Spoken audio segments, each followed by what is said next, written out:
ये कहानी शुरू होती है एक छोटे से मछुआरों के द्वीप के पास, जहाँ सुबह सुबह कुछ मछुआरे अपनी नाव पर निकले हुए हैं। तभी अचानक समुद्र की गहराई में कुछ अजीब हलचल होती है और एक समुद्री राक्षस चुपके चुपके उनकी नाव से चीजें चुराने लगता है। लेकिन जैसे ही मछुआरों को पता चलता है, वो डर जाते हैं और उस पर हमला करने की कोशिश करते हैं, मगर वो राक्षस तेजी से समुद्र में वापस भाग जाता है। समुद्र की सतह के नीचे एक पूरी अलग दुनिया है, जहाँ समुद्री राक्षस बिल्कुल इंसानों की तरह जिंदगी जीते हैं, खेती करते हैं, काम करते हैं और मछलियां पालते हैं। और उन्हीं में एक छोटा सा लड़का है जिसका नाम है लूका, जिसका रोज का काम है अपनी मछलियों की देखभाल करना। ठीक जैसे कोई चरवाहा अपनी भेड़ों को चराता है। एक दिन जब लूका अपनी मछलियां देख रहा होता है, तो उसे समुद्र की तली में एक इंसानी अलार्म घड़ी मिलती है। उसे पता है कि इंसानी दुनिया की कोई भी चीज छूना मना है, क्योंकि उसके लोग मानते हैं कि इंसान उनके खतरनाक दुश्मन है। लेकिन उसकी जिज्ञासा इतनी तेज होती है कि वो खुद को रोक नहीं पाता और घड़ी उठा लेता है, और उसे वो घड़ी बहुत पसंद आती है। धीरे धीरे वो और भी इंसानी चीजें इकट्ठा करने लगता है और उनसे बहुत आकर्षित हो जाता है। तभी अचानक ऊपर से एक नाव आ जाती है। लूका घबराकर अपनी मछलियों के साथ एक पत्थर के नीचे छुप जाता है। डरा हुआ है, लेकिन मन ही मन बाहरी दुनिया देखने का सपना देखता रहता है। बस डर उसे हमेशा रोक लेता है। घर पहुंचकर लूका उन सारी इंसानी चीजों को छुपा देता है। उसकी दादी उसे बाहर की दुनिया के किस्से सुनाने लगती है कि वो कई बार ऊपर जा चुकी है, लेकिन लूका की माँ उसे रोक देती है, क्योंकि वो कभी नहीं चाहती कि लूका इंसानों के पास जाए। फिर भी लूका का मन नहीं मानता और वो वापस जाकर और चीजें इकट्ठा करने लगता है। तभी पीछे से गोताखोर आता है। लूका डर के मारे जम जाता है, लेकिन जब गोताखोर अपना हेलमेट हटाता है, तो वो भी एक समुद्री राक्षस निकलता है। उसका नाम है एल्बर्टो, वही जिसने कल रात मछुआरों की नाव से चीजें चुराई थी। एल्बर्टो अपनी चीजें उठाता है और लूका की लकड़ी की छड़ी भी ले लेता है। इसीलिए लूका उसके पीछे पीछे चला जाता है और एल्बर्टो उसे पानी से बाहर खींच लेता है। और जैसे ही लूका हवा को छूता है, उसका पूरा शरीर इंसान जैसा हो जाता है। लूका घबरा जाता है, लेकिन एल्बर्टो हंसता है और कहता है, सांस लो, घबराओ मत। और फिर पहली बार लूका असली दुनिया देखता है। आसमान, पहाड़, सूरज की रोशनी। वो हैरान है, लेकिन डरा हुआ भी है और भागकर घर वापस चला जाता है। रात भर वो ऊपर की दुनिया के बारे में सोचता रहता है। अगले दिन चुपके से निकलता है, मछलियों की जगह एक नकली पत्थर की मूर्ति छोड़ता है और फिर से पानी से बाहर निकलने की कोशिश करता है। एल्बर्टो वापस आता है और उसे बाहर खींचता है, और धीरे धीरे एल्बर्टो की मदद से लूका दो पैरों पर इंसानों की तरह चलना सीखता है। एल्बर्टो उसे अपने छुपे हुए घर पर ले जाता है। लूका हैरान हो जाता है कि एक समुद्री राक्षस जमीन पर रह रहा है। एल्बर्टो बताता है कि वो यहाँ अपने पिताजी के साथ रहता है, लेकिन वो बहुत कम घर आते हैं, इसलिए वो जो चाहे करता है। लूका पूछता है कि यहाँ सुरक्षित है क्या, तो एल्बर्टो मुस्कुराकर कहता है कि जमीन की दुनिया बहुत शानदार है। ताजी हवा, धूप, गुरुत्वाकर्षण, सब कुछ। घर के अंदर लूका को एक वेस्पा स्कूटर की तस्वीर दिखती है। एल्बर्टो गर्व से बताता है कि ये इंसानों की बनाई सबसे बेहतरीन चीज है, जो तुम्हें कहीं भी ले जा सकती है। लूका इस ख्याल का दीवाना हो जाता है और वेस्पा पर पूरी दुनिया घूमने का सपना देखने लगता है। एल्बर्टो के पास बहुत सारे पुर्जे हैं, तो लूका सुझाव देता है कि क्यों ना खुद एक बना ले, और दोनों मिलकर अपनी पहली वेस्पा बनाने लग जाते हैं। शाम को लूका घर जाता है और वादा करता है कि कर जरूर आएगा। घर पहुंचने पर माँ गुस्से में होती है, लेकिन दादी बीच में आकर झूठ बोल देती है कि उसने खुद लूका को मशरूम लेने भेजा था। अगली सुबह लूका मुस्कुराते हुए उठता है और तेजी से एल्बर्टो के पास पहुंचता है। दोनों अपनी बनाई हुई वेस्पा टेस्ट करते हैं। एक छोटा ट्रैक बनाते हैं। एल्बर्टो पहले जाता है, लेकिन बीच रास्ते में वेस्पा टूट जाती है और वो सीधे पानी में जा गिरता है। पानी से बाहर आकर वो हंसता है और मजा लेता है, और फिर दोनों दोबारा बनाने में लग जाते हैं। दिन दर दिन दोनों की दोस्ती गहरी होती जाती है। खेलते हैं, हंसते हैं, बड़े बड़े सपने देखते हैं। इधर घर पर लूका की माँ को शक होता है। वो उसकी मछलियों वाली जगह देखने जाती है, तो वहाँ सिर्फ एक पत्थर की मूर्ति और छुपी हुई इंसानी चीजें मिलती है। उसे समझ आ जाता है कि लूका हर रोज ऊपर जा रहा है। उधर एल्बर्टो और लूका एक बड़ी राइड की तैयारी करते हैं। इस बार लूका डर से वेस्पा पर चढ़ने में हिचकिचाता है। तब एल्बर्टो उसकी आंखों में देखकर कहता है कि तुम्हारे अंदर डर है और वो तुम्हें जीने से रोक रहा है। कभी डर को मत जीतने दो। और इस बात से प्रेरित होकर लूका वेस्पा पर चढ़ जाता है। दोनों आसमान की तरफ उड़ते हैं, चिल्लाते हैं, हंसते हैं और फिर समुद्र में जा गिरते हैं। लेकिन इस बार दोनों बहुत खुश हैं। रात को दोनों दोस्त तारों तले बैठे हैं। लूका आसमान की तरफ इशारा करके पूछता है कि ये छोटी छोटी रोशनियां क्या है, तो एल्बर्टो आत्मविश्वास से बताता है कि ये छोटी मछलियां हैं, जिन पर एक बड़ी मछली नजर रखती है। लूका को नहीं पता कि ये सच है या नहीं, लेकिन वो मुस्कुराता है, क्योंकि एल्बर्टो के बिना वो ये सब कभी नहीं देख पाता। फिर लूका पूछता है कि क्या एल्बर्टो कभी इंसानों के शहर के अंदर गया है। एल्बर्टो कहता है नहीं, लेकिन पिताजी ने सब बताया है। और दोनों एक असली वेस्पा पर पूरी दुनिया घूमने का पहला सपना देखते हैं। लेकिन जब लूका देर से घर पहुंचता है,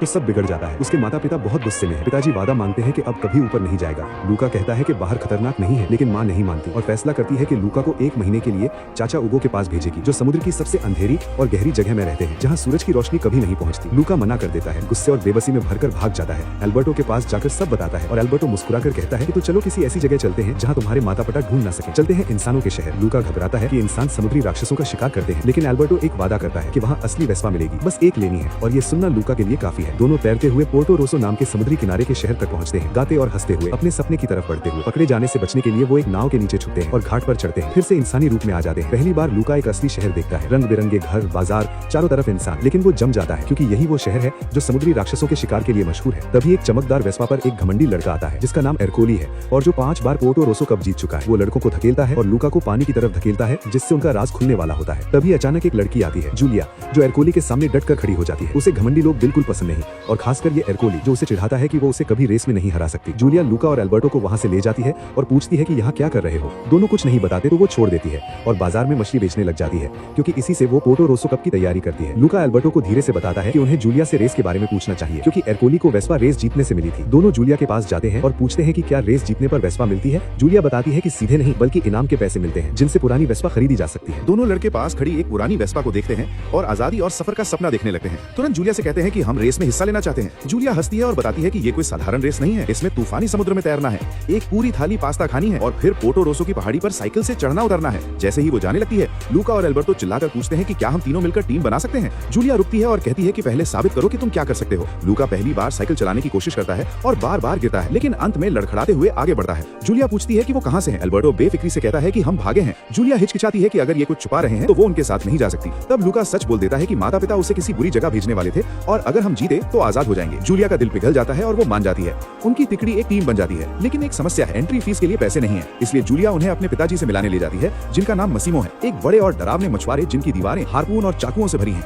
लूका और एल्बर्टो जम जाते हैं। मसीमो गर्व से बताते हैं कि उनका सपना है एक दिन समुद्री राक्षस पकड़ना और उन्हें यकीन है कि वो होते हैं। सब मिलकर गर्म पास्ता खाते हैं और लड़कों को बहुत पसंद आता है। जब मसीमो पूछते हैं कि ये कहां से हैं, तो जूलिया झट से झूठ बोल देती है कि ये उसके साथ पढ़ते हैं और रेस के लिए आए हैं। मसीमो कहते हैं कि वो एंट्री फीस तभी दे सकते हैं जब ज्यादा मछलियां मिले। लूका को एहसास होता है कि वो मदद कर सकता है क्योंकि उसे और एल्बर्टो को पता है कि मछलियां कहां मिलती हैं। अगले दिन वो मसीमो के साथ समुद्र में जाते हैं। पहले जाल खाली मिलते हैं, लेकिन फिर लड़के सही जगह बताते हैं और मछलियों का ढेर लग जाता है। मसीमो खुश होकर जूलिया को रेस की फीस के पैसे दे देते हैं और उनकी एंट्री हो जाती है। इधर लूका के माता पिता पोर्टो रोसो पहुंच जाते हैं। जैसे ही वो पानी से बाहर निकलते हैं, इंसानी रूप में आ जाते हैं। पहले घबराते हैं, फिर समझ में आता है। इंसानी कपड़े पहनते हैं और लूका को ढूंढने लगते हैं। ट्री हाउस में सुबह बारिश होती है और लूका और एल्बर्टो के शल्क वापस दिखने लगते हैं। दोनों घबरा जाते हैं, जल्दी से सूखते हैं और वापस इंसानी रूप में आ जाते हैं। तभी मसीमो आते हैं और कहते हैं कि अगर और पैसे चाहिए तो मेरे साथ मछली पकड़ने आओ। लड़के मान जाते हैं और भी मछलियां पकड़ते हैं और मसीमो का पूरा भरोसा जीत लेते हैं। तीनों रजिस्ट्रेशन काउंटर पर जाते हैं। रेस के नियम सुनाए जाते हैं। तूफानी समुद्र में तैरो, एक बड़ी कटोरी पास्ता खाओ, पोर्टो रोसो की पहाड़ी पर साइकिल से ऊपर नीचे जाओ। तभी एरकोली वापस आता है और जूलिया का मजाक उड़ाता है और उसके एंट्री के पैसे छीन लेता है। तब लूका एक ऐसी बात कहता है जिससे सब हैरान हो जाते हैं कि तुम 2 मूंछों वाली कैटफिश हो। पूरी भीड़ हंसने लगती है। एरकोली लाल हो जाता है और पैसे वापस फेंकता है और धमकी देता है कि रेस में तुम्हें बर्बाद कर दूंगा। और आखिरकार तीनों पोर्टो रोसो कप में रजिस्टर हो जाते हैं। उस दिन से ट्रेनिंग शुरू होती है। एल्बर्टो पास्ता खाने की प्रैक्टिस करता है जो बिना हाथ के सिर्फ कांटे से करनी है और ये उसे जंग जैसी लगती है। लूका साइकिल पर ट्रेनिंग करता है लेकिन ढलान से बहुत डरता है और हर बार गिरता है। जूलिया तैराकी की ट्रेनिंग करती है लेकिन एरकोली फिर आता है और एल्बर्टो को पानी में धकेल देता है। जूलिया उसे उलझाती है और लूका को मौका मिलता है कि वो एल्बर्टो को खींचे और जल्दी सुखाए। सब एरकोली के जाने से पहले बच जाते हैं। इधर लूका के माता पिता शहर में बच्चों को फवारों में धकेल धकेल कर देख रहे हैं कि कौन सा समुद्री राक्षस है। एक रात लूका एल्बर्टो को बताता है कि उसे लगता है माता पिता यहाँ आ गए हैं, लेकिन एल्बर्टो कहता है कि तुम वहम कर रहे हो, वो यहाँ कभी नहीं आएंगे। मसीमो एल्बर्टो को मछली पकड़ने ले जाते हैं और लूका जूलिया के साथ रहता है। वो पूछती है कि वेस्पा की इतनी इच्छा क्यों है। लूका मुस्कुराता है और कहता है ताकि मैं और एल्बर्टो पूरी दुनिया घूम सकें। जूलिया भी खुलती है और बताती है कि वो स्कूल के लिए जेनोवा में रहती है और यहाँ सिर्फ गर्मियां बिताती है, जहाँ सब उसे अलग नजरिए से देखते हैं। ये रेस जीतना उसके लिए एरकोली को हमेशा के लिए चुप कराने का मौका है। फिर जूलिया लूका को टेलीस्कोप से तारे दिखाती है और बताती है कि ये छोटी मछलियां नहीं बल्कि विशाल जलते सूरज हैं जिनके चारों ओर ग्रह घूमते हैं। शनि ग्रह दिखाती है और अचानक लूका के मन में स्कूल जाने, ज्ञान पाने और एक नई जिंदगी जीने का सपना जागता है। उसका दिल बदलने लगता है। एल्बर्टो आता है और देखता है कि ये दोनों कितने करीब आ रहे हैं। उसे अच्छा नहीं लगता। जूलिया लूका को खगोल विज्ञान की किताब देती है और एल्बर्टो के दिल में ईर्ष्या जलने लगती है। वो लूका को खींचकर अपने पुराने वेस्पा के सपने वाले चित्र दिखाता है, लेकिन लूका का मन कहीं और है और वो धीरे से कहता है कि शायद हम दोनों स्कूल जा सकें। एल्बर्टो भड़क जाता है और कहता है कि समुद्री राक्षस स्कूल नहीं जाते, एक बूंद पानी पड़ी तो सब खत्म हो जाएगा। दिन बीतते हैं, ट्रेनिंग होती है, लेकिन तनाव बढ़ता रहता है। एक सुबह लूका की माँ उसे देख लेती है। वो घबरा जाता है। जूलिया प्यार से समझाती है, लेकिन एल्बर्टो को ये नजदीकी पसंद नहीं आती। वो लूका को खींचकर एक खतरनाक और लापरवाह साइकिल राइड पर ले जाता है और दोनों पानी में जा गिरते हैं। भीगे और गुस्से में दोनों लड़ाई पर आ जाते हैं। लूका एल्बर्टो पर बरस पड़ता है और जब जूलिया आती है तो वो पूछता है कि क्या मैं तुम्हारे साथ स्कूल आ सकता हूँ। जूलिया खुशी से कहती है कि बिल्कुल, तुम्हें वहाँ बहुत अच्छा लगेगा। लूका बहुत खुश होता है, लेकिन एल्बर्टो बर्फ की तरह जम जाता है। उसे लग रहा है कि उसका सबसे अच्छा दोस्त उससे दूर जा रहा है। गुस्से में और टूटकर एल्बर्टो सीधे पानी में कूद जाता है और उसका असली समुद्री राक्षस वाला रूप सामने आ जाता है। जूलिया डर जाती है और लूका कह देता है कि मैं उसे नहीं जानता। ये सबसे बड़ा धोखा था जो उसने एल्बर्टो के साथ किया।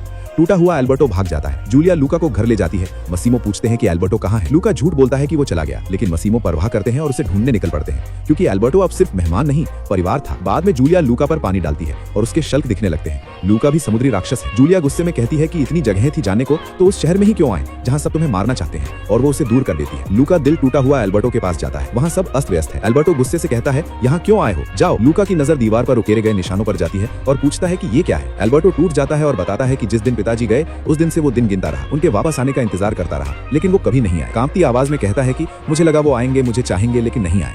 फिर कहता है कि तुम अच्छे हो लूका और मैं बस एक टूटा हुआ बेवकूफ बच्चा हूँ, हमें दोस्त नहीं होना चाहिए था। लूका ये नहीं मानता और उसकी आंखों में देखकर कहता है कि मैं जा रहा हूँ लेकिन रेस जीतूंगा, हम वेस्पा लेंगे और दुनिया घूमेंगे, मैं तुम्हारे लिए वापस आऊंगा, और पानी में कूदकर चला जाता है। रेस का दिन आता है। लूका पूरे बदन का सूट पहनकर अकेला उतरता है। जूलिया तैराकी में पहले पहुंचती है, पास्ता में भी पहले खत्म करती है। एरकोली धोखा करके आगे निकलता है। लूका साइकिल पकड़ता है और पहाड़ी पर एरकोली को भी पीछे छोड़ता हुआ ऊपर पहुंचता है। तभी काले बादल आ जाते हैं और बारिश शुरू होने लगती है। एक बूंद भी पड़ी तो राज खुल जाएगा। लूका डर के मारे रुक जाता है, लेकिन तभी कोहरे में से एल्बर्टो छाता लेकर प्रकट होता है। वो आया था अपने दोस्त के लिए। इससे पहले कि लूका कुछ कह पाए, एरकोली एल्बर्टो से टकरा जाता है और वो पानी में गिर जाता है। उसका नीला हरा रंग सबके सामने आ जाता है। सब चिल्लाने लगते हैं। एरकोली उस पर जाल फेंकता है। लूका यह देखता है और उसके अंदर कुछ टूट जाता है। वो सीधे उस भीड़ में घुस जाता है, अपने शल्क दिखाता है, एल्बर्टो को बचाता है और दोनों नीचे की तरफ दौड़ते हैं। एरकोली हार्पून लेकर पीछे भागता है। जूलिया देखती है और अपनी साइकिल एरकोली पर चला देती है। लूका और एल्बर्टो रुक सकते थे, लेकिन उन्होंने आजादी की जगह दोस्ती को चुना और जूलिया की तरफ दौड़े। मछुआरे उन्हें घेर लेते हैं, हथियार उठाए। तभी मसीमो आगे आते हैं और बिना डरे कहते हैं कि ये लूका और एल्बर्टो हैं, राक्षस नहीं, ये विजेता हैं। पहले सन्नाटा, फिर तालियां। एरकोली के अपने साथी भी उसका साथ छोड़ देते हैं और उसे फव्वारे में फेंक देते हैं। लूका के माता पिता आंसुओं के साथ आते हैं और उसे गले लगाते हैं। शहर जश्न मनाता है। लड़कों को इनाम मिलता है। वेस्पा का सपना हकीकत बनता है और पहली बार इंसान और समुद्री राक्षस साथ रहने लगते हैं। लेकिन गर्मियां हमेशा नहीं रहती। जूलिया को जेनोवा में स्कूल के लिए वापस जाना है। स्टेशन पर एल्बर्टो बताता है कि उसने वेस्पा बेच दी और लूका के माता पिता मुस्कुराते हुए कहते हैं कि लूका तुम जा सकते हो, एल्बर्टो ने सब इंतजाम किया था। लूका माता पिता को गले लगाता है, फिर एल्बर्टो को, और उससे कहता है कि तुम भी चलो। एल्बर्टो धीरे से सिर हिलाता है और कहता है कि मसीमो को मेरी जरूरत है, यही मेरा घर है। लूका की आंखें भर आती हैं। एल्बर्टो उसे वेस्पा का एक चित्र देता है और कहता है कि मैं हमेशा तुम्हारे साथ हूँ। एक आखिरी गले मिलना। लूका ट्रेन पर चढ़ता है, एक नई दुनिया की तरफ। स्कूल, तारे, अनगिनत संभावनाएं, और जैसे जैसे ट्रेन आगे बढ़ती है वो खिड़की से अपने सबसे अच्छे दोस्त को दूर जाते देखता है, जो मुस्कुरा रहा है, क्योंकि कुछ दोस्तियां खत्म नहीं होती, वो बस बड़ी हो जाती है।